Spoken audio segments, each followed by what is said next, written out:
السلام علیکم. الحمد للہ رب العالمین والصلاة والسلام علی اشرف الانبیاء والمرسلین وعلی آلہ واصحابہ ومن سنتہ الی یوم الدین.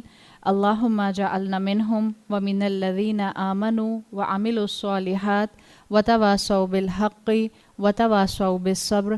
آمین یا رب العالمین. ثم اما بعد فاعوذ باللہ من الشیطان الرجیم. بسم اللہ الرحمن الرحیم.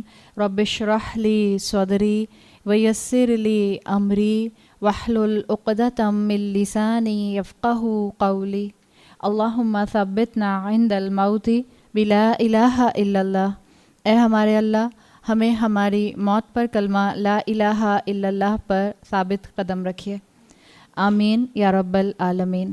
کل ہم لوگ تدبر پر تھوڑی بات کر رہے تھے اور ہم یہ دیکھنا چاہ رہے تھے کہ ہم اپنے ان سیشنز کے اندر اپنے لیے کس آیت کو بیسک انسپریشن بنا کر سورہ فاتحہ کی ہم جو ہے ایکسپلینیشن پڑھیں گے.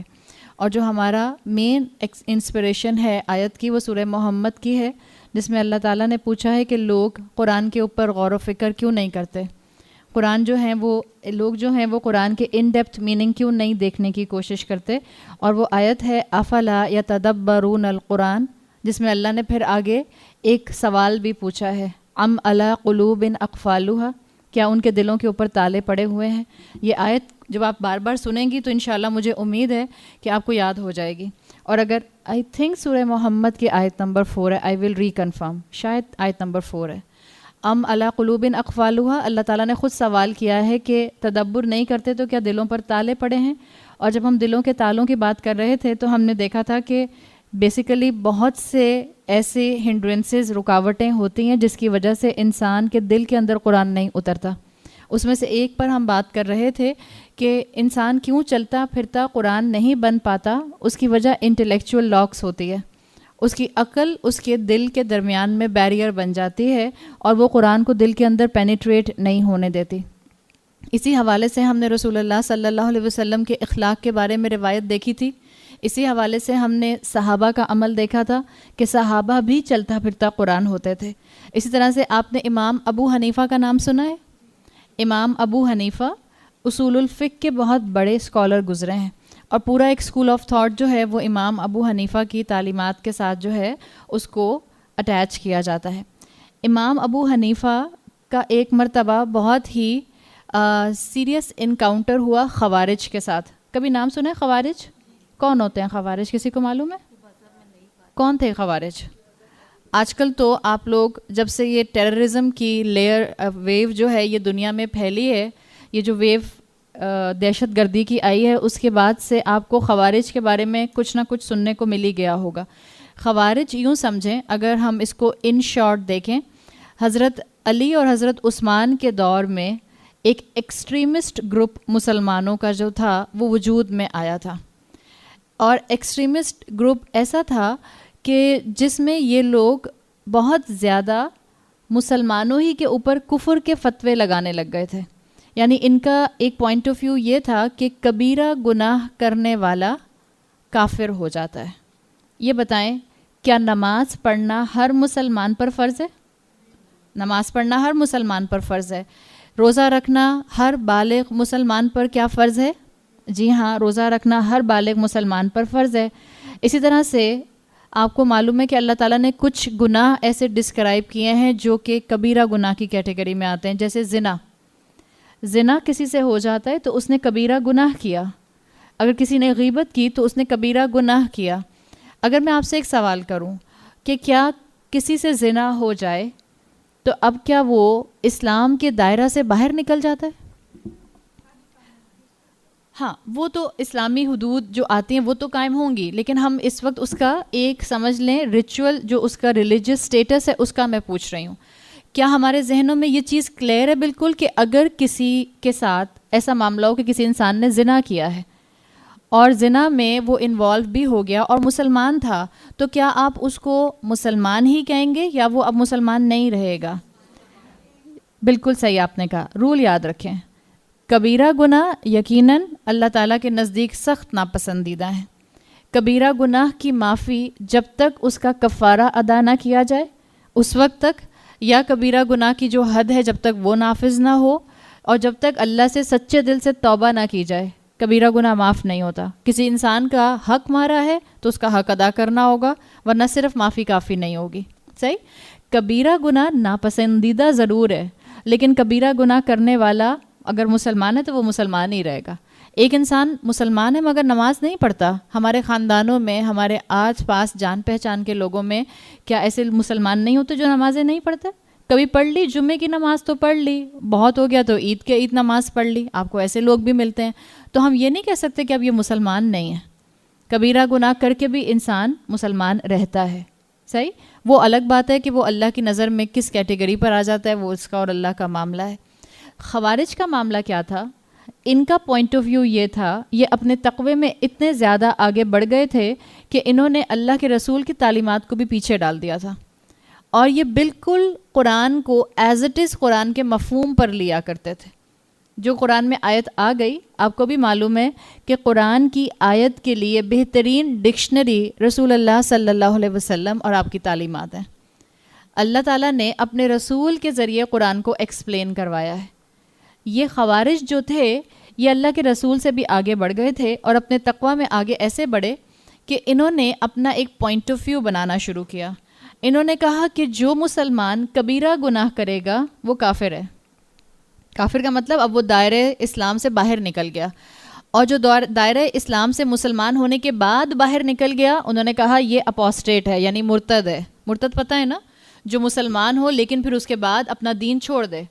تو خوارج کا کہنا یہ تھا کہ جو مسلمان ہو لیکن کوئی کبیرہ گناہ کرے تو اس سے وہ کافر ہو جاتا ہے. جب کافر ہوتا ہے تو وہ دائرہ اسلام سے باہر نکل جاتا ہے. دائرہ اسلام سے باہر نکلتا ہے تو اپوسٹیٹ ہو جاتا ہے, مرتد ہو جاتا ہے, اور مرتد قابل قتل ہے, واجب القتل ہے. تو خوارج نے اس طرح کئی مسلمانوں کو قتل کیا, یہ کہہ کے کہ انہوں نے کبیرہ گناہ کیا ہے اور اب ہم ان کو قتل کر دیں گے اس لیے کہ یہ مرتد ہو گئے الٹیمیٹلی. انہیں خوارج کا ایک مرتبہ امام ابو حنیفہ کے ساتھ انکاؤنٹر ہوا. اب اس میں کوئی اس وقت میں آپ کو ایسا اتنا سیریس معاملہ نہیں بتا رہی ہوں. آپ کو معلوم ہے خوارج ہی کی وجہ سے جو جنگ ہوئی تھی دو صحابہ کے درمیان میں, اس میں بھی جو مین ریزن تھے وہ یہی خوارج تھے, جن کی وجہ سے حضرت معاویہ اور حضرت علی کے درمیان میں جنگ ہوئی تھی. یہی خوارج تھے جنہوں نے الٹیمیٹلی حضرت علی کو شہید کیا تھا. یہی ساری ہسٹری تھی. یقیناً ہمارے پاس اتنا ٹائم تو نہیں ہے ہم بہت زیادہ ڈیپتھ میں ہسٹری میں جائیں, لیکن بیسیکلی آپ کو اتنا معلوم ہونا چاہیے کہ کل کو اگر آپ سنتے ہیں کہ خوارج بھی ایک ٹرم تھی, ایک سیکٹ تھا, ایک اسکول آف تھاٹ تھا جو مسلمانوں میں ہسٹری میں بنا تھا, اور یہ مسلمانوں کا پہلا ایکسٹریمسٹ گروپ تھا جو مسلمانوں کے اندر سے اٹھا تھا اور دین کے نام سے عمل کرتا ہوا اٹھا تھا. یہ خوارج ان کے لیے آتا ہے کہ بہترین قرآن پڑھا کرتے تھے. آپ نے بزنگ ویز کی کبھی آواز سنی ہے؟ کتنی خوبصورت ہوتی ہے. قرآن ایسے پڑھا کرتے تھے, اتنی یونیفارمٹی ہوتی تھی ان کی ٹون کے اندر, ان کی تلاوت کے اندر, کہ ایسے لگتا تھا کہ جیسے بیز جو ہیں ان کی بزنگ ساؤنڈ آ رہی ہے. لیکن اسکالرز کہتے ہیں کہ ان کا قرآن ان کے حلق سے نیچے نہیں اترتا تھا. کیا مطلب ہے؟ کل والی بات کے مطابق بس سرفیس تک مسلمان تھے, عمل میں نہیں تھا, ڈیپتھ میں نہیں تھا, دل کے اندر نہیں پہنچا تھا. پڑھتے بہت خوبصورت قرآن تھے. تو ایک مرتبہ ان کا امام ابو حنیفہ سے ایک انکاؤنٹر ہوا, یعنی کہ مکالمہ ہوا. اس مکالمے میں امام ابو حنیفہ کے لیے آپ جانتے ہیں کہ اللہ تعالیٰ نے ان کو فقہ کو سمجھنے کی خاص قسم کی خوبی دی ہوئی تھی. فقہ کو بہت طرح سے, ایک آیت سے بہت سے اصول ڈرائیو کر لیا کرتے تھے. اصول الفقہ کا بڑا پورشن جو ہے وہ امام ابو حنیفہ کے سر جاتا ہے. تو ان کا جب امام ابو حنیفہ سے ایک ڈائلاگ, ایک کانورسیشن, ایک سمجھ لیں انکاؤنٹر ہوا, تو ان کو امام ابو حنیفہ کے خیالات سن کر بہت غصہ آیا کہ یہ قرآن کی بات کو اسٹریٹ فارورڈ بیان نہیں کر رہے, یہ قرآن کی بات کے اندر سے بات نکالے جا رہے ہیں. اور آپ کو ابھی میں نے بیک گراؤنڈ ہسٹری تھوڑی بتا دی کہ خوارج کیا ہوتا تھا, اسٹریٹ فارورڈ قرآن کو قرآن کی آیات کے مطابق لیا کرتے تھے. تو ان کو غصہ آیا. جب ان کو غصہ آیا تو امام ابو حنیفہ جس جگہ پر ان کا انکاؤنٹر ہوا تھا وہاں ایک قافلے کے ساتھ سفر کر رہے تھے. خوارج نے اپنے آپ کو گینگ اپ کیا اور امام ابو حنیفہ کو اور ان کے قافلے کو انسرکل کر لیا, سب چاروں طرف سے گھیر لیا, اور ان سے کہا کہ امام ابو حنیفہ سے کہ ہم آپ کو قتل کر دیں گے اس لیے کہ آپ اسلام کے خلاف بات کر رہے ہیں. امام ابو حنیفہ آخر چھوٹی موٹی چیز تو نہیں تھے نا، چلتا پھرتا قرآن تھے وہ بھی، اور یہ صحابہ کے بعد کی جنریشنز کی بات ہو رہی ہے۔ امام ابو حنیفہ قرآن کو بھی سمجھتے تھے، اور قرآن کے اندر جو غلطیاں کی گئیں جیسے جو خوارج نے کی، جس سے انہوں نے غلط مفہوم نکالے، ان کو بھی سمجھتے تھے۔ جب انہوں نے کہا کہ ہم آپ کو قتل کر دیں گے، امام ابو حنیفہ کو معلوم تھا کہ یہ قرآن کی آیات کو ایز اٹ از لیتے ہیں۔ انہوں نے سورہ توبہ کی آیت نمبر 6 امام ابو حنیفہ نے ان کے سامنے پڑھی، تلاوت کی۔ سورہ توبہ کی آیت نمبر 6 میں آتا ہے وَإِنْ أَحَدٌ مِّنَ الْمُشْرِكِينَ، جب کوئی مشرک آپ کے پاس آئے، استجارہ کا، اور آپ سے پناہ طلب کرے، فَأَجِرْهُ، تو آپ اس کو پناہ دے دیجئے۔ امام ابو حنیفہ نے یہ سورہ توبہ کی آیت نمبر 6 پڑھنے سے پہلے خوارج سے کہا وی سیک پروٹیکشن، ہم تمہاری پناہ میں آتے ہیں۔ اور امام ابو حنیفہ نے سورہ توبہ کی آیت نمبر 6 پڑھی وَإِنْ أَحَدٌ مِّنَ الْمُشْرِكِينَ اسْتَجَارَكَ فَأَجِرْهُ، آپ سے کوئی اگر مشرک پناہ طلب کرے تو اس کو پناہ دے دیجئے، حتیٰ یسمع کلام اللہ، یہاں تک کہ وہ اللہ کا کلام سن لے، ثم ابلغہ مأمنہ ذلک، پھر آپ کیا کریں کہ اس کو کلام اللہ کا سنائیں، اس کو پناہ دیں اور اس کو امن کی جگہ پر پہنچا دیں۔ امام ابو حنیفہ نے یہ آیت پڑھی۔ خوارج کا کیا پوائنٹ آف ویو تھا کہ وہ امام ابو حنیفہ کے ساتھ کیا کرنے جا رہے تھے؟ قتل کرنے جا رہے تھے۔ جب امام ابو حنیفہ نے ان کو یہ جملہ بولا کہ ہم تمہاری پناہ میں آتے ہیں اور سورہ توبہ کی یہ آیت نمبر 6 پڑھ دی، تو خوارج کے لیے آتا ہے کہ انہوں نے کیا کیا تاریخ میں، انہوں نے سرکل کیا ہوا تھا نا پورے قافلے کو، انہوں نے اونچی اونچی آواز میں قرآن پڑھنا شروع کر دیا اور پورے قافلے کو ان کے ڈیسٹینیشن تک پہنچا دیا خاموشی سے۔ کیوں نہیں قتل کیا؟ اس لیے کہ آیت میں لکھا ہوا تھا جب کوئی مشرک آپ سے پناہ طلب کرے تو آپ اس کو اللہ کا کلام سنائیں، یہاں تک اس کو پناہ دیں، یہاں تک کہ وہ حتیٰ یسمع کلام اللہ، کہ وہ اللہ کا کلام سنے، اور اس کے بعد اس کو اس کی امن کی جگہ پہنچا دیں۔ تو امام ابو حنیفہ کی یہ کیا تھی؟ حکمت تھی، ان کی کیا تھی؟ قرآن کے ساتھ اٹیچمنٹ تھی، ان کا چلتا پھرتا قرآن ہونا اور قرآن کی آیات کا مفہوم یاد ہونا مطلب تھا۔ اس کی وجہ سے وہ بھی بچ گئے اور پورا قافلہ بھی بچ گیا۔ یہ ہوتا ہے قرآن کے ساتھ ایک تعلق ہونا۔ آپ لوگوں کو قرآن کے حساب سے ڈیل کریں، قرآن آپ کو بتا دے گا کہ آپ نے کہاں کس کے ساتھ کیا معاملہ کرنا ہے۔ اب ہمارے ساتھ ایشو کیا ہے؟ جب ہمیں کوئی پرابلم آتی ہے، جب ہمارے لیے کوئی ایشو کھڑا ہوتا ہے، جب ہم کسی چیز کو ڈیسائیڈ نہیں کر پا رہے ہوتے، کتنے % ہوتا ہے کہ اس وقت ہمیں قرآن کی آیت یاد آ رہی ہو؟ بہت کم ہوتا ہے نا۔ ہم دعائیں تو کرنا شروع کر دیتے ہیں کہ اللہ مدد کرے، اللہ مجھے گائیڈنس دے دے، اللہ مجھے راستہ دکھا دے، لیکن بہت کم ہوتا ہے کہ ہمیں اپروپریٹلی اس سچویشن کے اکارڈنگلی قرآن کی آیت یاد آ جائے۔ یہ کیوں نہیں ہوتا؟ یہ اس لیے ہوتا نہیں ہے ہمارے ساتھ کہ ہمارا قرآن کے ساتھ ریلیشن شپ کمزور ہے۔ اور قرآن کے ساتھ ہمارا ریلیشن شپ کیوں کمزور ہے؟ حالانکہ ہم میں سے زیادہ تر خواتین جو یہاں بیٹھی ہیں الحمدللہ ہم قرآن سے جڑے ہوئے لوگ ہیں، ہم کہیں نہ کہیں کوئی نہ کوئی کلاس اٹینڈ کر رہے ہوتے ہیں۔ یہ جو میں نے آپ سے کل انٹلیکچوئل لاکس کی بات کی تھی، یہ قرآن پڑھنے والے لوگوں کے دلوں پر بھی ہوتے ہیں۔ اور وہ کیسے ہوتے ہیں؟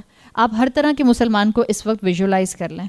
جب آپ یہ سوچیں گی کہ قرآن کا ایک فارمولا دوسرے فارمولا سے ٹیلی نہیں کرتا، جب آپ یہ سوچیں گی کہ قرآن کی ایک تھیوری دوسری تھیوری کو نگلیکٹ کر رہی ہے، جب آپ یہ سوچیں گی کہ سورہ مائدہ میں مثال کے طور پر جو حکم آیا تھا وہ سورہ اعراف کے اندر آئی ہوئی آیات کو نگیٹ کر رہا ہے، تو آپ کیا کر رہی ہیں؟ آپ اپنی عقل لڑا رہی ہیں۔ آپ اپنے آپ کو قرآن کے تابع نہیں کر رہی، آپ قرآن کو اپنی عقل کے تابع کرنے کی کوشش کر رہی ہیں۔ قرآن فارمولا نہیں ہے، قرآن آپ کو اور مجھے ایک لائف سٹائل دیتا ہے، ایک مائنڈ سیٹ دیتا ہے۔ اس کے پیٹرن کو اگر آپ نے اور میں نے سمجھ لیا تو ہماری عقل خود بخود چیزوں کو سمجھنا شروع کر دے گی۔ ہمارے ساتھ مسئلہ یہ ہے کہ ہم قرآن کو اپنی عقل کے پیچھے چلانے کی کوشش کرتے ہیں۔ دو چیزیں آپ نے قرآن میں بہت زیادہ فیل کی ہوں گی، ایک قرآن بات کرتا ہے قلب کی، دل کی، اور ایک قرآن بات کرتا ہے العقل، عقل کی۔ عقل اور انٹلیکٹ ایک ہی چیز ہے نا یا الگ چیزیں ہیں؟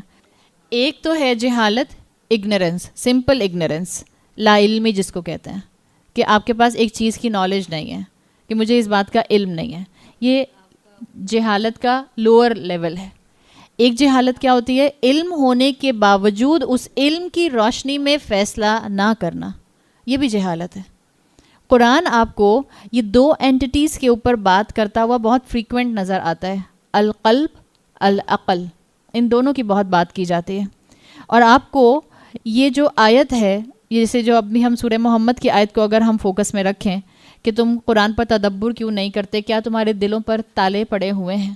یاد رکھیں، انسان کا قرآن کی گہرائی میں نہ پہنچ پانا، یہ اسپرچول پرابلم اتنا زیادہ نہیں ہوتا جتنا اس کا انٹلیکچول پرابلم ہوتا ہے.